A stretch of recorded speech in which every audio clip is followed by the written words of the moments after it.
여러분 안녕하세요. 여러분들과 운전면허 취득을 위한 교통안전 교육을 진행할 장혜진입니다. 오늘은 여러분들과 운전자가 갖춰야 할 기본 예절과 지식을 알아보고 교통사고를 예방하고 교통안전을 확보하기 위해 필요한 다양한 정보를 알아보도록 하겠습니다. 여러분, 다른 사람들과 운전자 자신이 다치지 않기 위해서는 어떻게 해야 할까요? 맞습니다.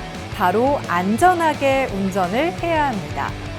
교육을 통해 처음 운전면허를 취득하려는 예비 운전자 분들에게 도로 위에 존재하는 위험 요소가 무엇인지, 어떻게 해야 안전한 운전을 할 수 있는지, 사고가 발생했을 시 어떠한 조치를 해야 하는지, 도로에서 운전할 때 지켜야 하는 사항들이 무엇인지 등 운전에 필요한 지식들에 대해 알려드림으로써 교통사고를 예방하고 안전하게 운전을 할 수 있도록 교육하는 시간을 갖도록 하겠습니다.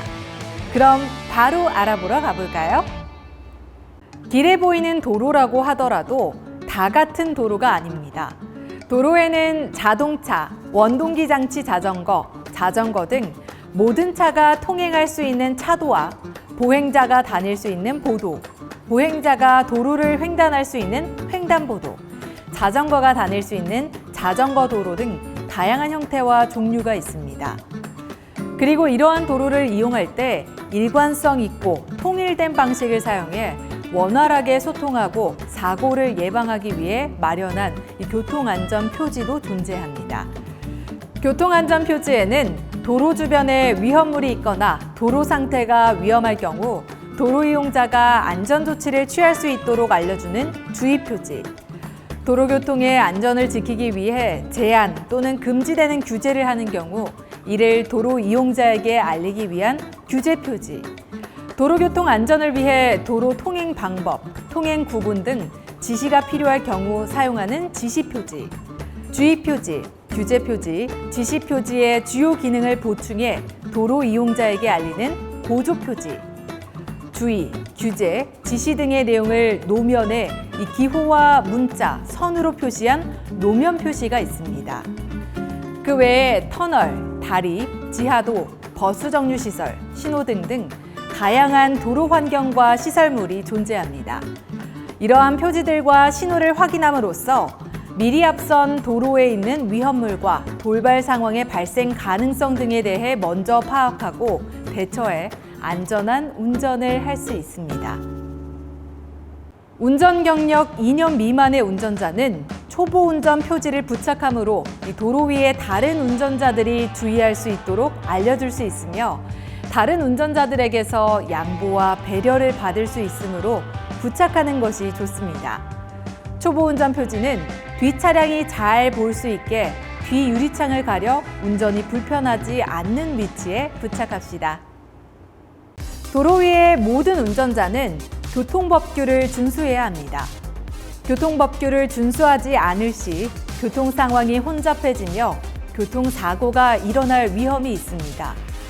교통법규를 준수하는 것만으로도 교통사고를 예방할 수 있으며 교통 혼잡도를 낮추어 쾌적한 운전을 할 수 있게 됩니다. 또한 운전 시에는 휴대전화나 내비게이션 등의 조작을 하지 않고 항상 전방에 시선을 유지하며 운전에 집중해야 합니다. 이를 운전자의 전방주시 의무라고 합니다. 전방주시를 함으로써 돌발 상황이 발생할 시에 즉각적으로 대응할 수 있으며 위험한 사고를 피할 수 있습니다.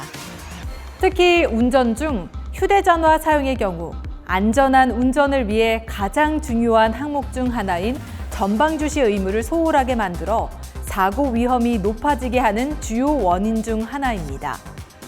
도로교통공단의 2020년 교통사고 통계에 따르면 전체 교통사고의 약 55%가 운전 중 휴대전화나 내비게이션 조작 등에 의해 발생하고 있습니다. 이 중에서도 젊은 운전자일수록 사고 위험이 높아 주의가 요구되는데요. 미국 버지니아텍 교통연구소의 연구 결과에 의하면 젊은 층 운전자가 운전 중 휴대전화로 전화를 거는 경우 사고 위험이 7배 이상 높아진다고 합니다. 안전운전에 있어 양보와 배려의 마음을 가지는 것은 매우 중요합니다. 나와 상대방의 안전을 위해서는 어떻게 운전을 해야 할까요? 운전 중 마주칠 수 있는 다양한 상황을 통해 양보 운전의 방법을 알아보겠습니다. 신호등이 없는 T자형 도로에서는 좌회전하려고 하는 차의 운전자는 직진 차량 또는 우회전하려고 하는 차의 운전자에게 진로를 양보해야 합니다. 신호등이 없는 T자형 도로에서는 동시에 들어간다면 우측 도로의 차에게 진로를 양보해야 합니다. 하지만 신호등이 없는 T자형 도로에서 이미 교차로에 들어가 있는 다른 차가 있을 때에는 그 차에게 진로를 양보해야 합니다. 경사로에서는 상대적으로 속도 제어가 어려운 내려온 차량을 위해 올라가는 차량이 양보하는 것이 좋습니다. 마찬가지 원리로 좁은 골목에서는 차를 비켜줄 여유 공간이 있는 차량이 차를 먼저 움직여 양보하는 것이 좋습니다. 도로 상황별 양보 운전과 우선권에 대해 알아보았는데요. 도로 위 우선권보다 중요한 것은 사고가 일어나지 않도록 예방하는 것입니다. 운전자는 기본적인 통행 원칙을 지키되 사고 위험을 줄일 수 있도록 주변 도로 환경을 주시하고 항상 양보 운전을 하는 것을 생활화해야 합니다.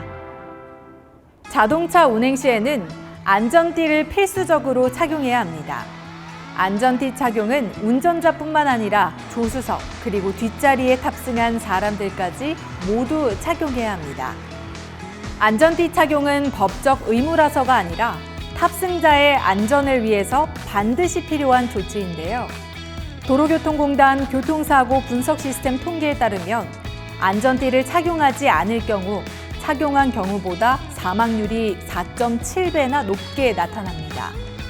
안전띠를 착용하지 않으면 사고 발생 시에 운전대 등에 부딪혀 머리를 다칠 수 있으며 고속으로 주행 시에는 창문을 뚫고 나라가 크게 다칠 수도 있습니다. 따라서 운전자는 동승자가 안전띠를 착용하도록 해야 할 의무가 있습니다. 또한 13세 미만의 어린이나 영유아를 자동차에 태우는 경우에는 흔히 카시트라고 부르는 유아 보호용 장구를 장착해야 하는데요. 어린이와 영유아의 경우 성인 체형에 맞춰진 안전띠를 착용하게 되면 크기가 맞지 않아 사고 시 부상의 위험이 높아집니다. 장구의 설치와 탑승이 번거롭다고 해서 성인용 안전띠를 매도록 하거나 아이가 몸을 뒤척인다는 이유로 앉거나 업은 상태로 차에 타는 행위는 대단히 위험합니다. 사고 발생 시 앉고 있는 성인의 팔이나 가슴이 오히려 부상을 더 크게 만들 수 있기 때문인데요. 반드시 아이의 체중, 체형에 맞는 유아 보호용 장구 또는 보조 시트를 사용해야 교통사고로부터 생명과 신체를 보호할 수 있습니다.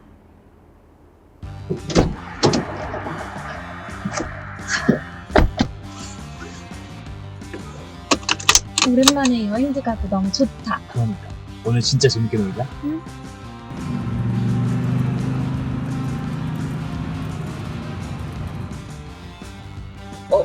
잠시만. 왜? 잘못해서 하이패스 차로로 돌아와버렸는데? 괜찮아. 다음 요금소에서 결제하면 돼. 하이패스 홈페이지나 도로공사 콜센터 1588-2504로 이용해도 돼. 아, 맞습니다. 고속도로 톨게이트에서 차로를 잘못 진입하더라도 추후 결제할 방법이 있으니 급정거를 하거나 급하게 차선을 바꾸지 말고 일단 통과하세요.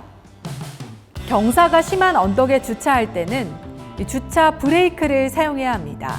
또한 차량이 미끄러지더라도 벽 쪽을 향하다가 멈출 수 있게 앞바퀴를 도로의 가장자리 방향으로 돌리고 바퀴 밑에 고인목 등을 설치해 사고를 예방해야 합니다. 만약 경사로 주차 시에 이러한 사고 예방 조치를 하지 않으면 차량이 언덕 밑으로 굴러 내려가 다른 사람이나 차량과 충돌의 대형 사고로 이어질 수 있으며 조치를 하지 않는 것만으로도 범칙금이 부과될 수 있습니다. 어린이나 영유아가 타고 내리는 통학버스에 대해서는 운전자들의 특별한 주의와 배려가 필요합니다. 어린이는 주변 도로 상황에 대한 이해와 위험성을 파악하는 능력이 성인에 비해 미숙하고 주의력과 상황 판단 능력이 약하기 때문입니다. 특히 승하차 중임을 표시하는 적색 표시 등이 작동 중인 어린이 통학 차량의 경우에는 해당 차로와 옆 차로 운전자는 어린이 통학버스에 이르기 전에 일시정지해 안전을 확인하고 서행하면서 통과해야 합니다. 또한 중앙선이 설치되지 않은 도로나 편도 1차로의 경우에는 반대 방향에서 진행하는 차의 운전자도 꼭 일시정지해서 안전을 확인해야 합니다. 후사경은 운전자가 내 차량의 뒤쪽과 옆부분의 도로 상황을 파악하는 데 중요한 역할을 합니다. 운전을 시작하기 전 운전자는 자신에 맞게 후사경을 올바르게 조정해야 합니다. 먼저 차량 좌우측 후사경은 안쪽에 4분의 1 정도 내 차가 보이게, 상하 조절의 경우 지면 부분이 중앙에 오도록 하는 것이 좋습니다. 후사경을 올바르게 조작했다 해도 확인할 수 없는 사각지대는 남아있을 수 있으니 차로를 변경할 때는 후사경뿐만 아니라 측면으로 고개를 돌려 직접 확인하고 사각지대에 다른 차량이 있지 않은지 확인해야 합니다. 주차 브레이크는 주차된 차가 외부의 힘에 의해 밀리지 않도록 해주는 역할을 합니다. 주차된 차량의 제동장치가 풀려 경사로를 따라 내려가 사고로 이어졌다는 보도를 심심치 않게 볼 수 있는데요. 안전을 위해서 자동차를 주차할 때에는 반드시 주차 브레이크를 사용해야 합니다. 전조등은 자동차의 앞에 부착돼 주행할 때 앞을 환하게 비추기 위해 설치된 전등입니다. 야간뿐만 아니라 주간에도 전조등을 켜고 주행하면 주변의 내 차량의 위치를 알려 사고 위험을 줄여줍니다. 다만 상향등의 경우에는 평소 전조등보다 더 넓은 범위를 밝게 볼 수 있게 해주기 때문에 가로등이 없는 도로를 야간에 주행하는 경우 시야 확보를 위해 유용한 기능이지만 맞은편 차량이 지나고 있을 경우에는 상향등에서 나오는 강한 불빛이 반대편 운전자의 시야를 방해해 교통사고를 유발할 수 있으므로 주의해야 합니다. 방향지시등은 자동차의 주행 방향을 주위 차량에게 알리는 장치입니다. 운전 중 차로를 변경하는 경우 좌회전이나 우회전, 유턴을 할 경우에 사용해야 합니다. 내 차량의 진행 방향을 다른 운전자에게 알릴 수 있는 중요한 신호이기 때문에 행위가 끝날 때까지 신호를 유지해야 합니다. 이와 함께 좌우 방향지시 등을 동시에 전멸시키는 비상등이 있습니다. 대시보드 중앙에 위치한 붉은색 바탕의 삼각형 버튼을 눌러 작동시킬 수 있습니다. 비상등은 주로 위급하거나 위험한 상황을 알리는 용도로 사용하는데요.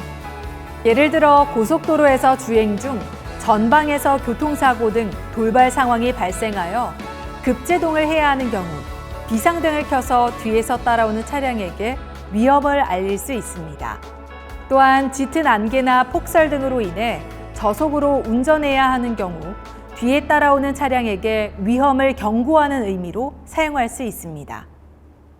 운전자는 주기적으로 자동차의 안전 상태를 점검해야 합니다. 타이어는 자동차의 안전을 책임지는 가장 중요한 구성 요소 중 하나입니다. 출발 전 타이어의 마모 한계선까지 닳지 않았는지, 타이어에 못이나 이물질이 박혀 있지 않은지, 타이어에 공기압이 빠지지 않았는지 확인하세요. 타이어 공기압이 낮아지거나 구멍이 뚫린 경우 제대로 된 주행을 하지 못할 수 있으며 심한 경우 자동차 휠과 축이 틀어져 큰 사고로 이어질 수 있습니다. 타이어의 마모가 심각할 경우에는 바닥면과 접지력이 부족해지고 주행 중 터지는 등 교통사고가 발생할 위험이 높아집니다. 또한 타이어 공기압이 지나치게 높거나 낮으면 타이어의 수명을 단축시키고 사고 위험성을 높이는데요. 평소 적정한 공기압을 유지해야 합니다. 그렇다면 내 자동차의 타이어가 적정 공기압인지 아닌지는 어떻게 알 수 있을까요? 자동차 계기판에 타이어 공기압 경고등을 통해 확인할 수 있는데요. 경고등이 지속적으로 사라지지 않는다면 가까운 정비소나 주유소에서 점검을 받아야 합니다. 전방 시야 확보를 위해 와이퍼의 상태를 확인하는 것도 중요합니다. 자동차 전면 유리를 깨끗하게 유지하기 위해서 와이퍼와 워셔액이 사용되는데요.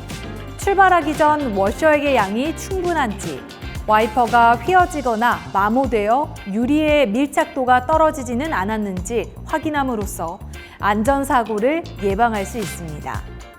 이와 함께 엔진 오일이나 냉각수 등 각종 오일류에 대한 점검도 필요한데요.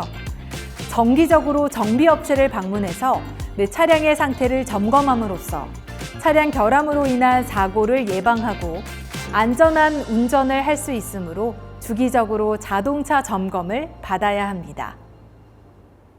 비보호 좌회전 신호는 원활한 교통 흐름을 확보하기 위해 도입된 선진 교통체계의 하나로 교차로에서 좌회전을 하려는 자동차가 주변 교통 상황을 방해하지 않는 경우에 직진 신호에도 좌회전을 할 수 있도록 허용하는 제도입니다. 주의할 점은 주변 교통 상황에 방해를 주어서는 안 되기 때문에 맞은편 자동차가 통행하고 있는 경우에는 안전이 확보될 때까지 좌회전을 해서는 안 되며 맞은편 도로의 자동차가 우회전 중일 경우에도 상대 우회전 차량이 안전하게 통과한 이후 진행해야 합니다. 비보호 좌회전 시 꼬리물기를 하며 통과하는 행위는 맞은편 차로에서 주행하는 차량과 사고가 발생할 위험이 높으니 특히 주의해야 합니다. 또한 좌회전 진행 경로에 횡단보도가 있는 경우 보행자가 있지 않은지 안전하게 살핀 후 이동하도록 합니다. 교차로에서 우회전을 하기 전 운전자는 미리 우회전 노면 표시가 있는 차로 혹은 가장 우측 차로에서 서행해야 합니다. 차량 신호가 적색 신호인 경우 보행자 신호가 녹색인지 적색인지 여부와 관계없이 횡단보도 앞 정지선에 우선 정지하여 보행자의 안전을 확인해야 합니다.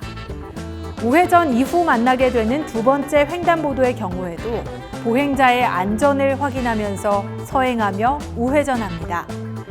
이때 횡단보도 위에 보행자가 있는 경우 정지하고 보행자가 다 건넌 후에 서행하며 진행해야 합니다. 교차로에 우회전 차량 신호가 설치된 경우에는 해당 신호등의 지시를 따라 진행해야 합니다. 회전교차로는 원형 교통섬을 중심으로 자동차가 시계 반대 방향으로 통과하는 형식의 교차로인데요. 불필요한 신호 대기 시간을 줄여 원활한 교통 흐름을 보장하고 대형 교통사고 발생을 억제하는 회전교차로가 최근 전국에 많이 설치되고 있습니다. 다음은 회전교차로의 안전한 이용 방법입니다. 첫 번째, 회전교차로에 진입 시에는 서행해야 합니다. 회전교차로에 접근하는 차량의 운전자는 속도를 줄이고 이미 회전하는 다른 차량들의 움직임을 파악하도록 합니다. 두 번째, 차량의 진행 방향은 반시계 방향입니다. 회전교차로는 중앙의 교통섬을 중심으로 반시계 방향으로 회전하며 통과하도록 설계되어 있기 때문에 역방향으로 진입하지 않도록 주의하도록 합니다. 세 번째, 통행 우선권은 회전하는 차량에게 있습니다. 회전교차로 진입로에는 역삼각형 모양의 노면 표지가 보이는데 이는 진입하는 차량은 회전하고 있는 차량에게 양보해야 한다는 의미입니다. 교차로에서 회전 중인 차량이 교차로 진입 차량에게 양보하기 위해 정지하게 되면 뒤따르는 차량이 줄줄이 멈추게 되어 사고 위험성을 높이고 교통 흐름을 해치게 됩니다. 그리고 마지막으로 2차로 이상의 회전교차로 진입 후 나갈 시에는 먼저 바깥 차로로 이동한 후 통과하여야 합니다. 안쪽 차로에서 바로 나가려고 시도할 경우 바깥 차로의 차량과 충돌할 수 있으므로 주의해야 합니다. 안전하고 편리한 회전교차로, 운전자가 올바른 통행 방법을 익히고 교통법규를 준수하는 것이 안전의 지름길입니다. 조금만 천천히 달리면 안 돼? 나 무서워. 괜찮아. 차도 없고 이 정도는 상관없어. 저기 뭐지? 어?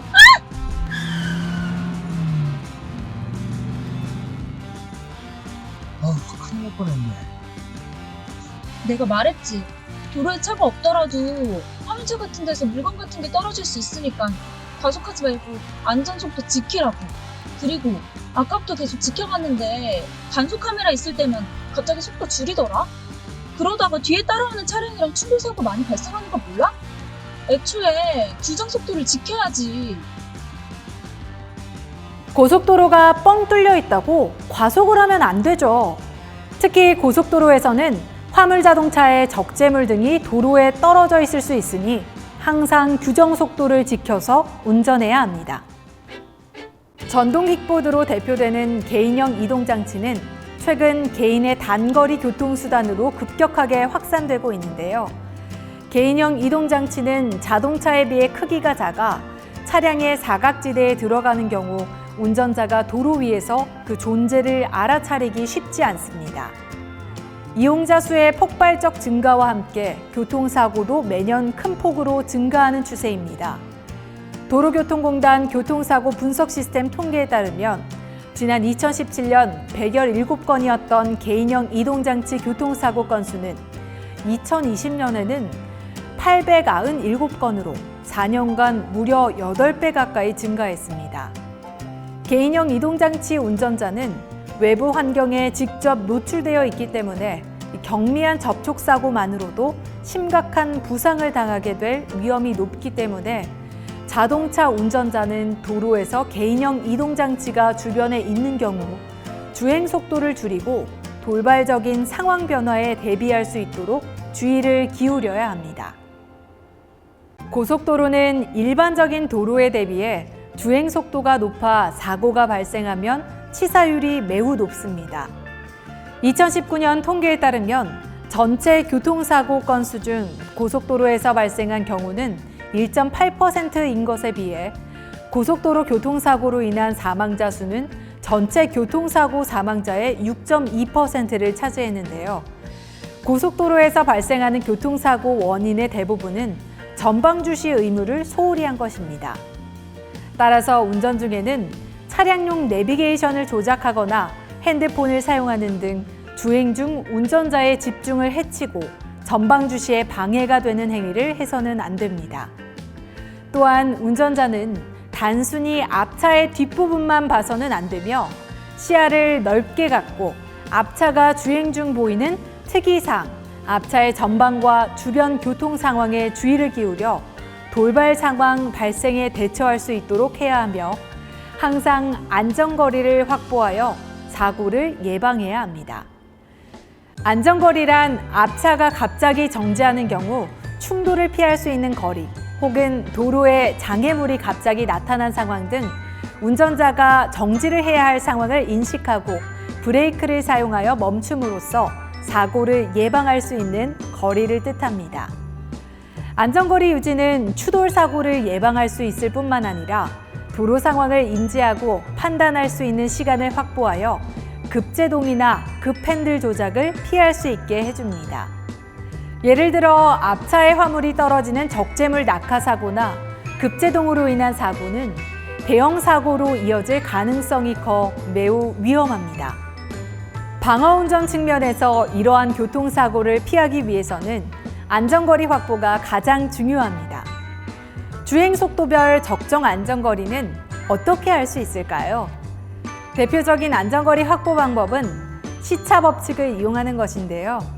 최근에는 앞서가는 차와의 시간 차이를 권장하는 것이 세계적인 추세입니다. 만약 시속 80km 이하의 경우 최소 앞차가 지나간 후 3초의 간격을 두시면 되고 시속 80km를 초과하는 경우 약 4초 이상의 간격을 두시면 됩니다. 하지만 도로 사정이나 기상에 따라 안전거리는 달라질 수 있으니 유의하세요. 안개가 낀 상황에는 앞차와 주변이 잘 보이지 않기 때문에 비나 눈이 오는 경우 주변이 잘 보이지 않는 것에 더하여 차량이 미끄러질 수 있기 때문에 안전거리를 더 늘려야 합니다. 고속도로에는 고속도로와 일반 도로를 연결하는 나들목과 고속도로의 시작점과 종착점인 톨게이트, 그리고 높이가 다른 도로 혹은 지형 조건이 다른 두 도로가 만나는 경사면에 위치한 교차점인 램프 등 다양한 환경이 존재하고 있습니다. 나들목과 램프 형태의 도로에서는 차로가 1개 내지 2개로 급격하게 감소하기 때문에 도달하기 전 충분한 시간을 갖고 감속해야 하며 방향 지시 등을 사용해 자신의 주행 방향을 주위 차량들에게 확실히 알려야 합니다. 톨게이트의 경우에도 많은 차량이 급격하게 몰리기 때문에 지정 속도 이하로 서행해야 하며 톨게이트에 도달하기 전에 하이패스 차로와 일반 차로 중 자신이 원하는 차로로 미리 변경해 두는 것이 좋습니다. 만약 톨게이트에서 차로를 잘못 진입한 경우 하이패스가 제대로 작동하지 않은 경우에 차를 멈추거나 갑자기 방향을 바꾸는 것은 뒤따라오는 차량의 위험한 행동이므로 그대로 통과한 후 다음 대처 방법을 따르는 것이 좋습니다. 1. 다음 요금소에서 처리합니다. 2. 휴게소 무인 수납기를 이용합니다. 3. 고속도로를 빠져나온 경우 한국도로공사 홈페이지나 고객센터를 이용합니다.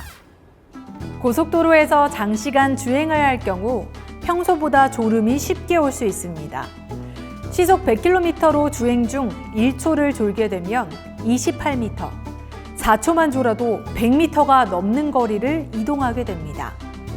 안전거리를 100m 이상 유지해도 추돌 사고가 발생하게 되는 것입니다. 졸음은 절대 참지 말고 근처 휴게소와 졸음 쉼터를 이용해서 쉬어가야 합니다. 평소에도 운전 중 창문을 열고 환기를 자주 시키고 졸음 방지 껌 등을 구비해 두는 것이 좋습니다. 골목길 같이 차도와 보도가 구분되지 않은 도로에서는 보행자가 갑작스럽게 차량 앞으로 뛰어들 위험이 있습니다. 따라서 보행자가 근처에 있다면 속도를 줄이고 돌발 상황에 충분히 대처할 수 있는 간격을 유지해야 합니다. 정지선을 침범한 차량 때문에 주변 확인이 어려운 경우에는 주변을 잘 살피며 서행으로 통과해야 합니다. 정차에서 문을 열 때에는 후방에서 달려오는 이륜 자동차와 충돌할 위험이 있으므로 후사경을 통해 주변 교통 상황을 확인한 후 문을 열어야 하며 문을 열 때도 천천히 주의해서 열어야 합니다. 일반 도로 주행 시에도 언제든지 급차로 변경 차량이 내 차를 위협할 수 있습니다. 앞차와의 안전거리를 유지하고 앞차의 뒷면뿐 아니라 시야를 넓혀 주변을 잘 살펴야 합니다. 교차로 등에서 방향 전환 시 주변 차량들을 살피느라 보행자를 보지 못하는 경우가 있습니다. 특히 횡단보도 근처에서 방향 전환을 할 때에는 차량뿐만 아니라 보행자도 주의해야 합니다.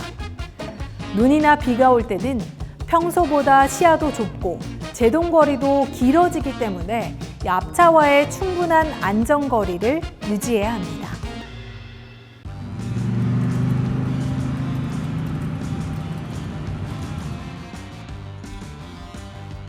정신 차려. 얘가 큰일 나려고. 잠깐 어디 좀 가자. 잠깐 좋네.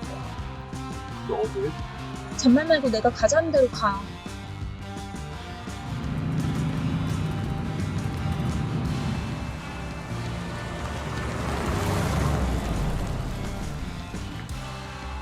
우와, 고속도로에 이런 데가 있었네. 다음부터 졸리면 참지 말고 가까운 휴게소나 졸음쉼터에서 쉬어가면서 운전해. 알았지? 알겠어. 덕분에 장 닿겠다. 고마워. 고속도로의 가장 큰 적, 바로 졸음운전입니다. 졸음은 절대 참지 말고 근처 휴게소와 졸음 쉼터를 이용해서 쉬고 가는 것 잊지 마세요. 교통사고는 차량을 운전할 때만 발생하는 것은 아닙니다. 차량에서 내릴 때에도 위험 요소가 있는데요. 차에서 내리는 운전자와 주변을 지나는 이륜차나 자전거와 충돌하는 사고 유형을 개문사고라고 합니다. 개문사고는 문을 열기 전 후방에서 빠르게 접근하는 이륜차나 자전거를 확인하지 못해 발생하게 되는데 이를 예방할 수 있는 간단한 방법이 있습니다. 차문을 열 때 이 문에서 가까운 손이 아니라 반대편 손을 이용하는 것인데요. 이를 더치 리치라고 합니다. 운전자라면 오른손으로, 보조석에 앉았다면 왼손으로 차문을 열면 되겠죠. 반대편 손으로 문을 열기 위해서는 자연스럽게 이 몸의 방향이 회전하면서 시야가 차의 후방을 향하게 됩니다. 이를 통해 후사경에 보이지 않았던 사각지대까지 위험 요소가 있지는 않은지 확인할 수 있고 사고를 예방할 수 있습니다. 이 캠페인은 자전거 이용자가 많은 네덜란드에서 1960년대 처음 도입되어 개문 사고를 60% 이상 감소시켰다고 합니다. 여러분도 차량에서 하차할 때 더치리치 캠페인에 동참하는 건 어떨까요? 농기계 차량이 많이 다니는 농촌 도로는 밤이 되면 어두운 곳이 많습니다. 그리고 많은 농기계 차량은 후사경이 없고 소음이 크기 때문에 자동차 운전자는 이를 인지하고 최대한 주의하여 운전해야 합니다. 추월을 시도할 때에는 왼쪽으로 추월을 해야 하며 경적을 짧게 올려 차가 접근하고 있다는 사실을 인지시켜야 합니다. 또한 도로에 나무나 풀이 많기 때문에 시야에서 가려져 있던 농기계 차량이 갑자기 눈앞에 나타나 사고가 날 수 있으므로 농촌 도로에서는 더욱 주변을 살피며 서행하는 습관을 가져야 합니다. 흔히 방어 운전을 소극적인 운전으로 생각하기 쉬운데요. 오히려 방어 운전은 다른 운전자나 보행자가 교통법규를 지키지 않거나 위험한 행동을 하더라도 그에 적절하게 대처하여 사고를 미연에 방지할 수 있도록 하는 적극적인 운전 방법을 말합니다. 즉, 운전 중 나타나는 다양한 상황에 대해 항상 안전하게 대처할 수 있는 자세를 유지하면서 하는 운전 방법을 말합니다. 다음은 방어 운전을 효과적으로 수행하기 위한 방법입니다. 브레이크를 밟을 때는 되도록 급제동을 해야 할 상황을 만들지 않고 고속주행 중 브레이크를 밟을 때에는 여러 번 나누어 밟아 뒷차에 알려줍니다. 앞차를 뒤따라갈 때에는 가능한 4-5대 앞의 상황까지 살펴야 합니다. 앞차가 급제동을 하더라도 추돌하지 않도록 안전거리를 충분히 유지해야 합니다. 적재물이 떨어질 위험이 있는 화물차와는 가급적 멀리 떨어져서 주행합니다. 신호등이 없는 교차로를 통과할 때에는 우선권을 따지지 말고 양보하여 운전합니다. 교차로를 통과할 때에는 신호를 무시하고 달려오는 차나 도로에 갑자기 뛰어드는 사람 등 돌발 상황이 발생할 수도 있으므로 신호와 주변 상황의 안전을 확인해야 합니다. 진로를 변경할 때에는 이 방향 지시 등으로 다른 운전자에게 여유를 두고 신호를 보냅니다.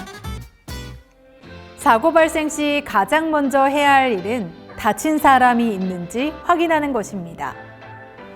만약 부상자가 있다면 119를 통해 응급처치를 하거나 병원으로 후송해서 치료를 받게 해야 합니다.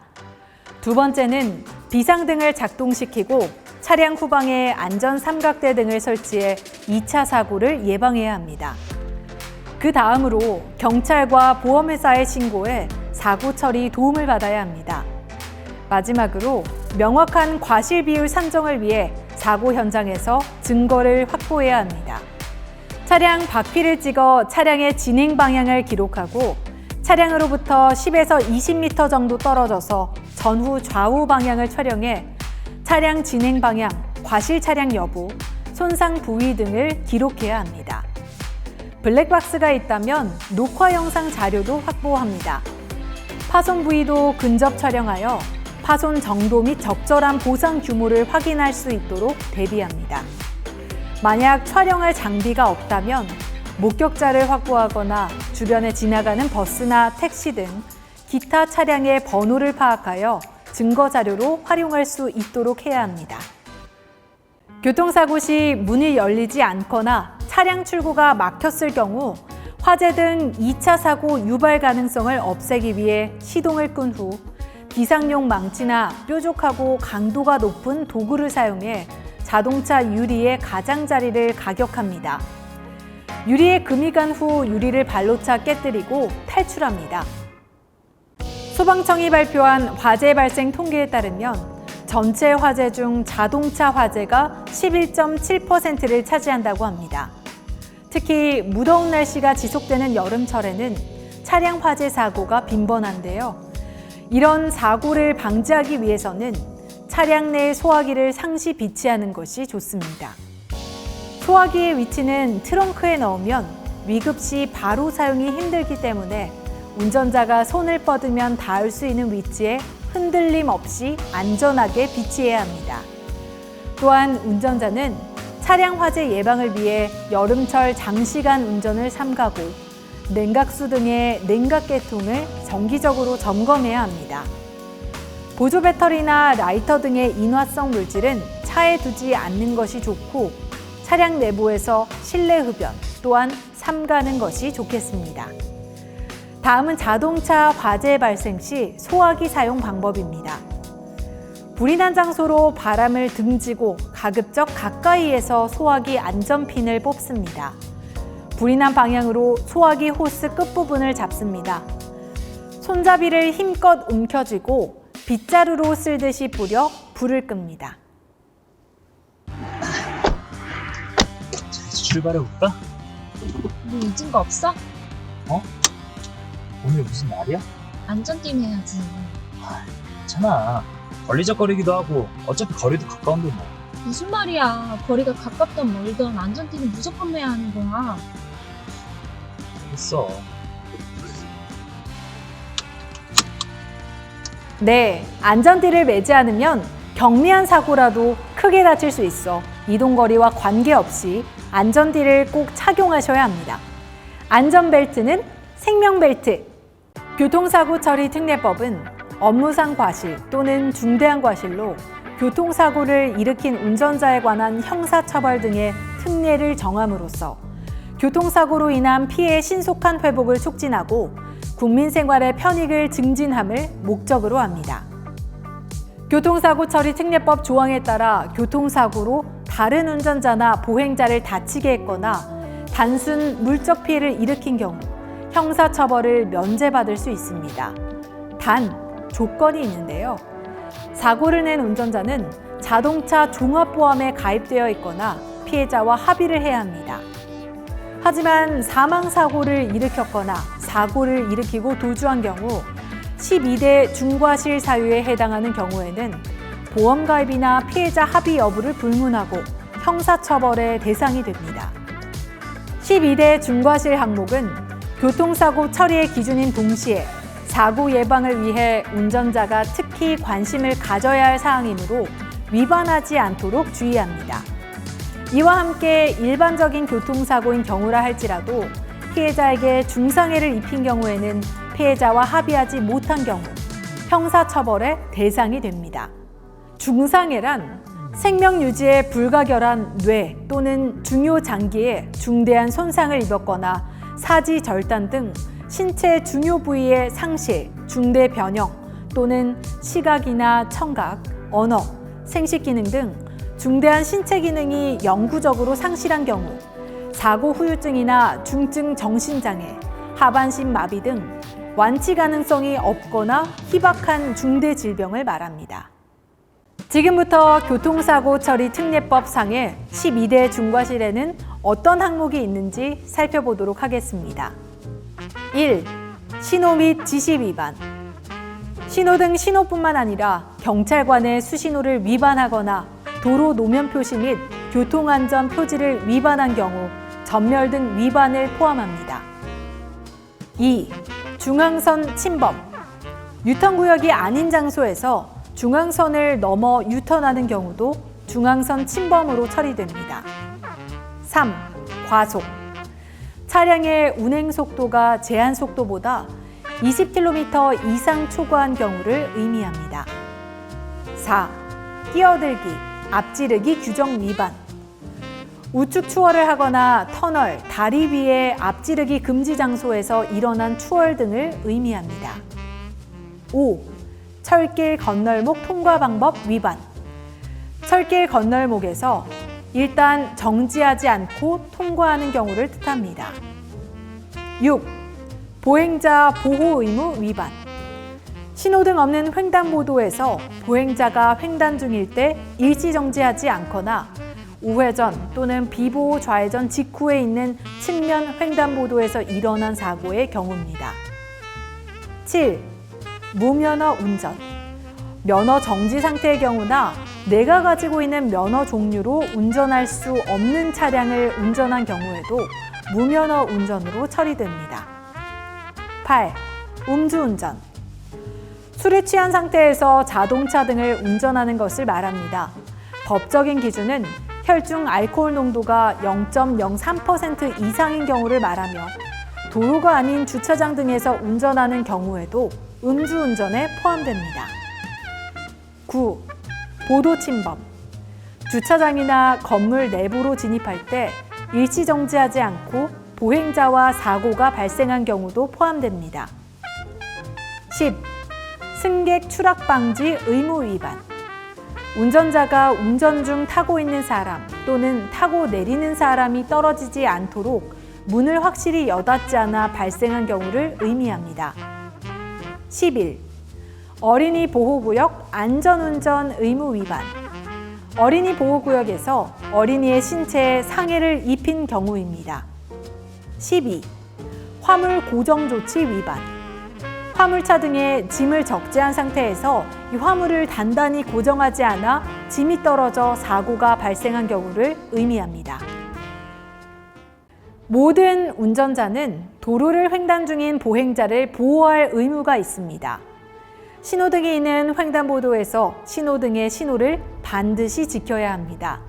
만약 차량 신호가 녹색 신호인 경우라도 주행 중 노면에 마름모 모양의 횡단보도 예고 표시가 보인다면 주의를 기울이며 서행해 주세요. 차량의 운행 속도가 제한 속도보다 20km 이상 초과한 경우 12대 중과실인 과속 위반으로 교통사고 처리 특례법 적용에 예외로 형사처벌을 받을 수 있습니다. 다음 내용은 과속운전 처벌 기준 및 내용입니다. 제한 속도를 시속 20km씩 초과할 때마다 벌금이 늘어나고 시속 100km 이상의 초과속 운전으로 3회 이상 적발될 경우 운전면허 취소와 함께 징역 등의 형사처벌까지 받을 수 있습니다. 안전속도 5030은 도심부의 제한속도를 기본 시속 50km로 주택가 도로 등 보행 위주 도로의 제한속도 시속 30km로 조정하여 교통사고가 발생했을 때 사망자를 줄이고 보행자의 안전을 확보하기 위한 정책으로 시범 운영 기간을 거쳐 지난 2021년 4월 전면 시행됐습니다. 안전속도 5030 정책이 시행됨에 따라 통행 시간이 늘어나서 불편하진 않을까 걱정하신 분들도 계실 텐데요. 효과 분석 결과 심야 시간 주행 속도는 감소했으나 교통량이 많은 출퇴근 및 낮 시간대에는 오히려 차량 소통이 좋아진 것으로 확인됐습니다. 거기다가 시범 운영 구간에서 연비에 가장 큰 영향을 미치는 야간 급가속 차량 비율이 71.88%나 감소하는 효과를 얻었습니다. 안전속도 5030은 주간뿐만 아니라 교통사고 치사율이 높은 야간에도 더욱 실천해야 하는 점 명심하세요.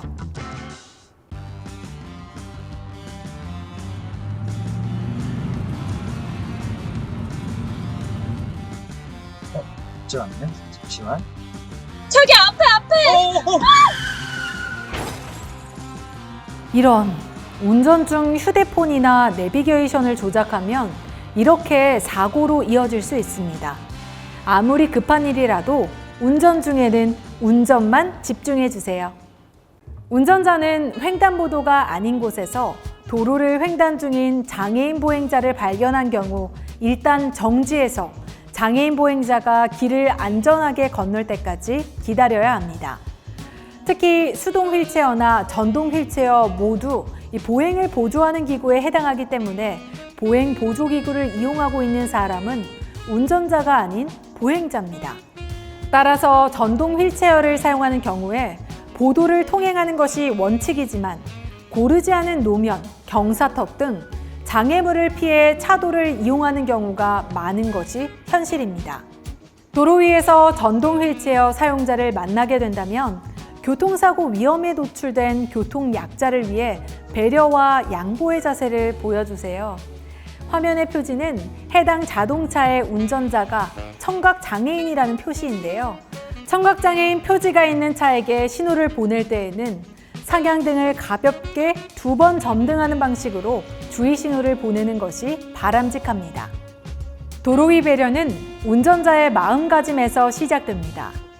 장애인 운전자는 신체적 불편으로 인해 상대 운전자의 돌발 행동에 대한 대처나 순간적인 반응 속도가 떨어질 수 있습니다. 경음기나 상향등을 반복해서 껐다 켰다 하는 등 상대를 재촉하는 잘못된 운전 예절이 장애인 운전자에게 위협이 될 수 있음을 기억해 주세요.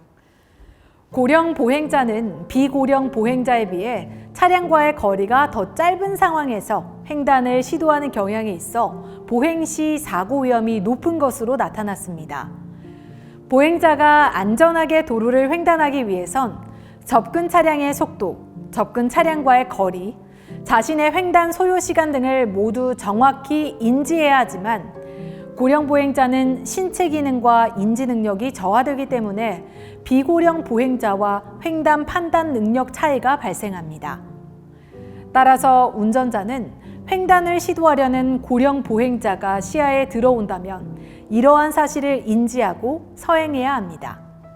마찬가지로 고령 운전자는 젊은 운전자에 비해 교통 환경을 파악하고 해석하는 속도가 느리고 위험 상황에 빠르게 대처하기 어려우며 사고가 발생하는 경우 신체적 피해 정도도 더 크다고 알려져 있는데요. 운전자는 고령 운전자가 운전하는 차량을 발견하면 안전거리를 유지하며 주의해서 운전해야 합니다. 도로교통공단의 2020년 연령대별 교통사고 보행사망자 지표에 의하면 전체 보행사망자 1,093명 중 고령 보행사망자는 628명으로 나타났습니다. 전체 보행사망자에서 고령자가 차지하는 비율이 무려 57.5%를 차지한 것인데요. 전체 우리나라 인구 중 65세 이상 인구가 약 15.7%를 차지한다는 점을 비춰보면 고령 보행자에 대한 각별한 보호가 필요한 상황입니다. 이에 각 지방자치단체는 노인의 교통사고 감소를 위해 관련 법규에 따른 양로원, 경로당, 노인복지시설 등 노인의 통행량이 많은 구간을 노인보호구역으로 지정하여 운영하고 있습니다.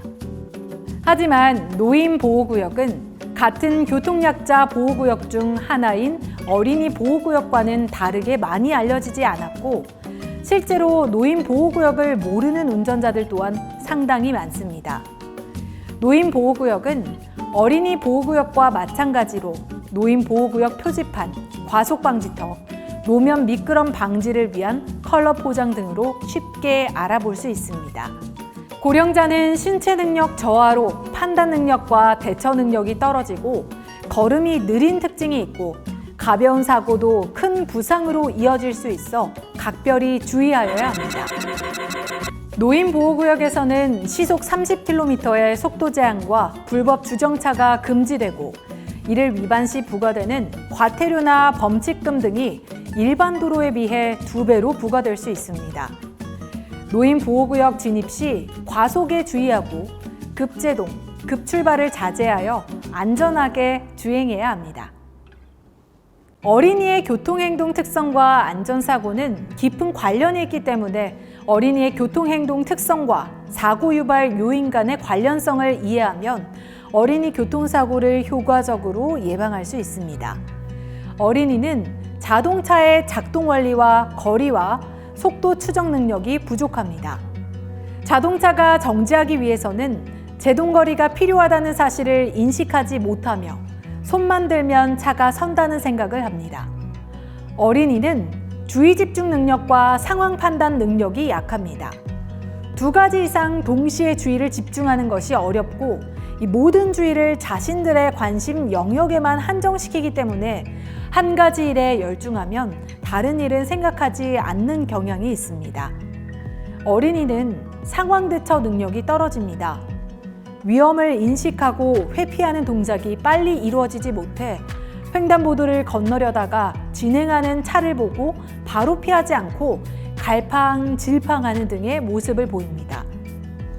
어린이는 모방과 모험심이 강합니다.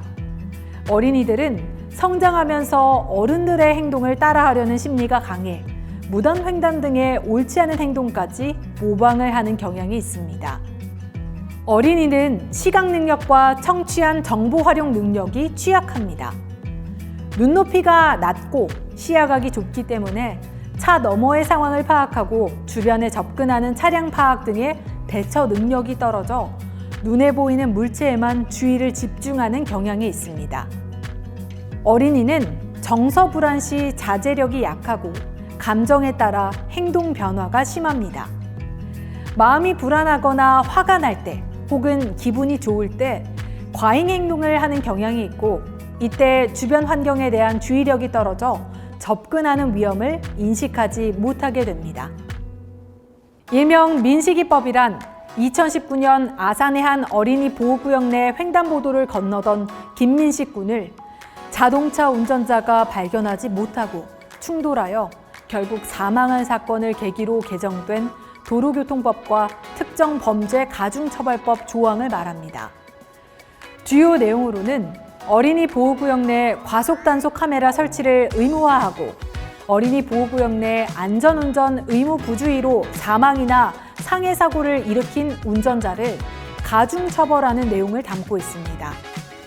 특정범죄 가중처벌법에서는 어린이 보호구역에서 안전운전 의무 부주의로 13세 미만의 어린이에게 사망이나 상해 사고를 일으킨 운전자를 가중처벌하도록 규정하고 있습니다. 사망사고의 경우 무기 또는 3년 이상의 징역, 상해 사고의 경우에는 1년 이상 15년 미만의 징역 또는 500만 원 이상 3천만 원 이하의 벌금에 처합니다. 또한 도로교통법에서는 어린이 보호구역 내 과속단속 카메라, 과속 방지턱, 신호등 설치를 의무화하는 내용을 담고 있는데요. 이와 함께 운전자는 교통약자인 어린이를 보호하기 위하여 다음 내용을 반드시 숙지해야 합니다. 1. 어린이 보호구역 내 불법 주정차를 하지 않아야 합니다. 불법 주정차 차량은 다른 운전자와 보행자의 시야를 막아 사고를 유발하는 원인이 됩니다. 주차는 차량을 즉시 운전할 수 없는 상태에 두는 것을 뜻하며 정차는 5분 이내의 기간 동안 차량을 정지시키는 것을 뜻합니다. 황색 점선 구간은 주차 금지 구역이며 황색 실선 구간은 주차 및 정차 모두 금지 구간입니다. 2.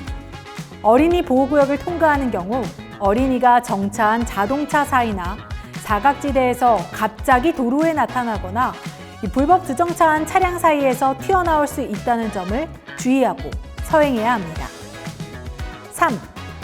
어린이는 보행 신호가 얼마 남지 않은 경우나 녹색 신호가 되자마자 주변 자동차 움직임을 살피지 않고 횡단보도로 뛰어들 수 있음을 인지해야 합니다. 또한 횡단보도를 건너는 도중 진행 방향을 갑자기 바꾸어 되돌아가는 등 돌발 행동을 할 수 있기 때문에 운전자는 어린이의 보행 방향을 미리 예측하여 출발하지 말아야 합니다. 긴급자동차는 교통단속, 범죄수사, 인명구조나 화재 진화 등과 같이 긴급한 이유의 업무에 이용되는 자동차나 그 밖에 대통령령으로 정하는 자동차를 말하는데요. 출동 중인 소방차나 환자 이송을 위한 구급차, 혈액을 운반하는 혈액 공급 차량, 범죄 수사나 교통 단속 등을 실시하는 경찰차 등이 있습니다. 긴급한 용도에 사용되는 자동차인 만큼 앞지르기 방법, 교통신호 준수, 속도 제한 등 여러 가지 운전자가 지켜야 할 조항에서 특례를 허용하고 있습니다. 운전자들은 긴급 자동차가 우선 통행될 수 있도록 진로를 양보하는 의무를 가지고 있는데요. 긴급 자동차에게 길을 터주기 위해서 어떻게 해야 할까요? 먼저 긴급 자동차가 보이면 비상등을 몇 초간 점등해 긴급 자동차를 인지했음을 알립니다. 그 후 비키고자 하는 방향으로 방향 지시등을 켭니다. 길을 터주는 방향은 도로 사정에 따라 다른데요. 좌측 또는 우측 가장자리로 차량을 이동하여 긴급 자동차가 사이로 통과할 수 있도록 합니다. 정체된 교차로에서 옆으로 비킬 공간이 없을 경우 정지하지 말고 신호에 따라 앞으로 주행하면서 양옆으로 양보합니다. 정지하고 있으면 긴급 자동차의 길을 막을 수 있으므로 주의하세요. 다음으로 소방차에 적용되는 특별한 의무를 알아보겠습니다. 소방차의 경우 화재, 구조, 구급 등 재난 현장의 골든타임 확보를 위해 운전자들의 길터주기 협조가 절실한데요. 다른 자동차의 길터주기 의무 외에도 소방차의 골든타임 확보를 위해 몇 가지 특별한 조항들이 있습니다. 먼저 긴급 출동 중 통행에 방해되는 주정차 차량에 대해서는 강제 처분이 가능합니다. 주정차된 차량이나 물건 등은 통행에 방해되는 경우 제거하거나 이동해야 하며 이를 따르지 않는 경우 소방기본법에 따라 벌금이 부과될 수 있습니다. 또한 소방용수시설이나 비상소화장치 5m 이내에는 주정차가 금지되며 아파트 등 공동주택의 소방자동차 전용구역에도 주정차가 금지됩니다. 에너지 소비율이 우수하고 무공해 또는 저공해 기준을 충족하는 자동차를 친환경 자동차라고 말합니다. 기존 내연 차량보다 대기오염 물질과 이산화탄소 배출이 적고 연비가 우수한 자동차로 환경 친화적 자동차의 개발 및 보급 촉진에 관한 법률에서는 전기 자동차, 태양광 자동차, 하이브리드 자동차, 연료전지 자동차, 천연가스 자동차, 클린 디젤 자동차 등을 친환경 자동차로 규정하고 있는데요. 자동차에서 발생하는 각종 오염물질로 인해 기후변화 및 대기오염 문제가 심각해지면서 세계 각국에서는 친환경 자동차 보급을 확대하기 위해 다양한 노력을 기울이고 있습니다.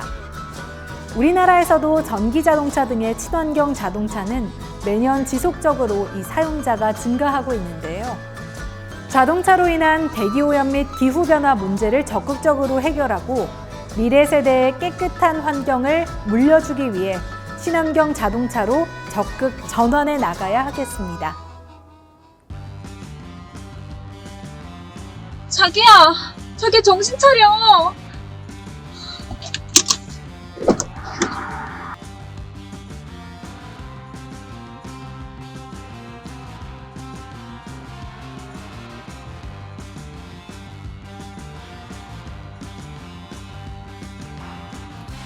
여보세요, 거기 119죠? 사람이 많이 다쳤는데 지금 빨리 좀 와주세요.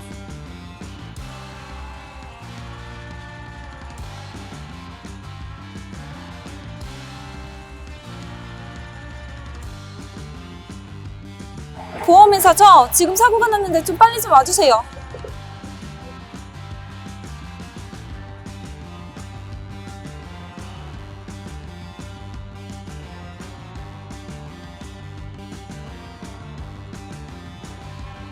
교통사고 대처를 잘 하셨네요. 교통사고가 나면 우선 부상자를 보호하는 조치를 하고 차량의 비상등을 점등하고 트렁크를 열어놓는 등 후속 차량에게 교통사고 발생 사실을 알려야 합니다. 그 이후에는 가드레일 밖 안전한 곳으로 대피하여 경찰이나 도로공사에 신고하고 사고 처리 차량이 올 때까지 안전하게 대기해야 합니다. 안전을 확보한 이후에 사고 현장과 차량의 손상 부위 등을 카메라로 촬영하거나 블랙박스 영상을 확보하는 등 증거를 수집하시길 바랍니다. 장거리 이동 시 우리의 발이 되어주는 자동차. 이용할 때는 정말 편하지만 유류비가 만만치 않아 사용하기 부담스러울 때가 많습니다. 또한 자동차가 내뿜는 온실가스가 우리 환경에 미치는 영향도 걱정이 될 수밖에 없겠죠. 하지만 이 모든 것을 해결해 줄 수 있는 운전 습관이 있다고 하는데요. 바로 에코 드라이빙입니다. 에코 드라이빙이란 친환경과 에너지 절약을 지향하는 운전 습관으로 친환경 경제 운전이라고도 합니다. 에코 드라이빙을 통해 차량의 수명도 연장시키고 에너지 절약으로 유류비를 아낄 수 있는 것은 물론 온실가스 배출량도 줄여 환경에 지는 부담을 대폭 감소시켜 볼까요? 1. 급제동, 급출발을 자제해 주세요. 국내 이산화탄소 전체 배출량 중 약 14%는 자동차에서 발생합니다. 주행 중에는 신호 대기, 차로 변경 등 하루에도 수십 번의 정지와 출발을 반복하게 됩니다. 또한 급제동 및 급출발을 하게 될 경우 약 30%의 연료가 낭비되는 것으로 알려져 있습니다. 이는 달리 말해 운전 습관만 바꿔도 30%의 연료 효율을 낼 수 있다는 것인데요. 급제동, 급출발을 하게 되면 연료 소모량이 늘어날 뿐 아니라 타이어가 쉽게 마모되고 각종 부품에도 부담을 주게 됩니다. 2. 공회전을 자제해 주세요. 추운 겨울 3분 이내 공회전은 엔진에 도움이 되지만 그 이상의 과도한 공회전은 연료 소모만 늘어나는 결과를 가져옵니다. 최근 출시되는 차량들의 경우 엔진과 내부 부품의 성능이 좋아져 겨울철에도 약 10에서 30초 정도면 충분합니다. 출발 후 적당한 속도로 일정 구간을 주행하면 충분히 예열이 되고 또한 이때도 급출발, 급제동은 자제하는 것이 좋습니다. 3. 경제 속도를 준수해 주세요. 경제 속도란 가장 적은 연료를 사용하면서 가장 많은 거리를 갈 수 있는 속도를 의미합니다. 자동차의 경우 시속 70에서 80km 정도의 속도가 경제 속도입니다. 경제 속도보다 더 빠르게 주행하거나 더 느리게 주행할 경우 20% 정도의 연료가 더 소모됩니다. 4. 적재물을 최대한 줄여주세요. 차량 내 적재물을 줄이는 것만으로도 경제적, 환경적으로 상당한 이득을 볼 수 있습니다. 차량의 무게는 연비 효율을 결정하는 핵심 요소로 연료 소비 및 배기가스, 주행 저항의 감소, 제동성 및 조정 안정성의 향상 등 차량 전반에 걸쳐 성능을 향상시켜주는 역할을 합니다. 자동차는 정기적인 차량 점검이 필요합니다. 수만 개의 부품이 조합되어 오랫동안 사용하게 되면 고장을 유발할 수 있습니다. 이것을 미리 찾아 조치를 취하는 것이 필요합니다. 특히나 최근 주행 중 평상시와 다른 느낌이나 소리 등이 있다면 그 부분의 점검을 하는 것이 좋습니다. 또한 자동차에는 다양한 소모품이 사용됩니다. 냉각수, 부동액, 엔진 오일, 브레이크 오일 등 다양한 소모품들의 교체 주기를 인식하고 제때 교체하여 사용하는 것이 중요합니다. 운전 도중 갑자기 눈이나 비가 오면 어떻게 해야 할까요? 운전자는 계절이나 대기 상황의 변화를 대비하여 각 상황별 주의사항과 대처 방법을 숙지해야 합니다. 여름철 폭우 등으로 인하여 도로의 노면에 물이 젖어 있으면 자동차 바퀴의 마찰력이 작아져 매우 위험합니다.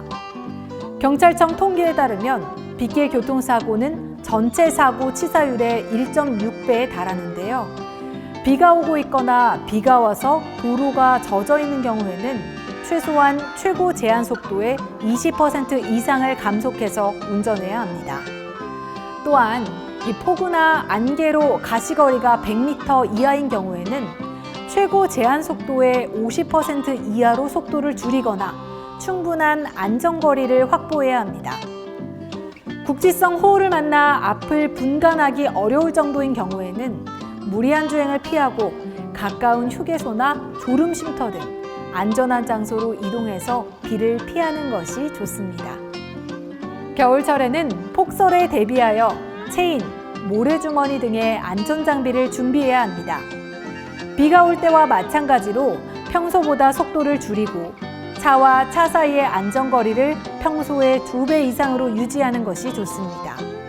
또한 눈길에 미끄러질 위험이 있기 때문에 급작스럽게 브레이크를 사용하지 않도록 합니다.